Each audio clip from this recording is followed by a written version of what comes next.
మరి ఈ మరణాలకు కారణం ఎవరు? ఇది కదా ప్రశ్న. ఈరోజు కార్మిక సంఘాలు ప్రశ్నిస్తూ ఉండేది, మేధావులు ప్రశ్నిస్తూ ఉండేది, మానవత్వం కలిగిన ప్రతి హృదయము ప్రశ్నిస్తూ ఉండేది ప్రభుత్వాన్ని. ఆ ప్రశ్నే, ఈ కార్మికుల యొక్క మరణాలకు కారణం ఎవరు? ఈ ప్రభుత్వం యొక్క నిర్లక్ష్యం కాదా? ఈ ప్రభుత్వం యొక్క బాధ్యత రాహిత్యం కాదా? కేవలం కాలం చెల్లిన యంత్రాలతో పనిచేయడం వలనే ఈ ప్రమాదం జరిగింది. కాలం చెల్లిన యంత్రాలతో పనిచేయడమే ఈ ప్రమాదానికి కారణం. కనీసం కాలం చెల్లిన యంత్రాలకు మరమ్మత్తు కూడా చేయకుండా నిర్లక్ష్య వైఖరిని ప్రవర్తించడం వలనే 8 మంది కార్మికులు మరణించినారు.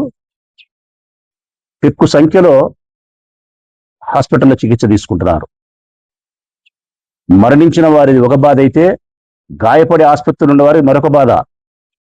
ప్రజలారా, కారణం శరీరం మీద మనకి ఎక్కడైనా ఒక అగ్గి రవ్వ పడితే బొబ్బలు పోతాయి, చర్మం ఊడొస్తుంది.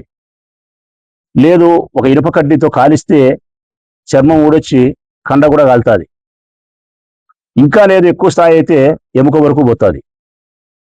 కానీ ఉక్కు ద్రావకం శరీరం మీద పడితే బొబ్బలేయడం కాదు, కరిగిన ఉక్కు ద్రావకం శరీరం లేకపోతుంది. దాని నుంచి మళ్ళీ వారిని సంరక్షించడానికి చాలా కష్టపడాల్సిన పరిస్థితి వైద్యులు ఉంటుంది. అంటే మరణించిన వారితో పాటు గాయపడే హాస్పిటల్లో ఉండే వారి కార్మికుల యొక్క జీవితాలను, వారి ఆరోగ్యాన్ని కూడా ప్రభుత్వం చాలా జాగ్రత్తగా పరిశీలించాల్సిన అంశం ఉంది.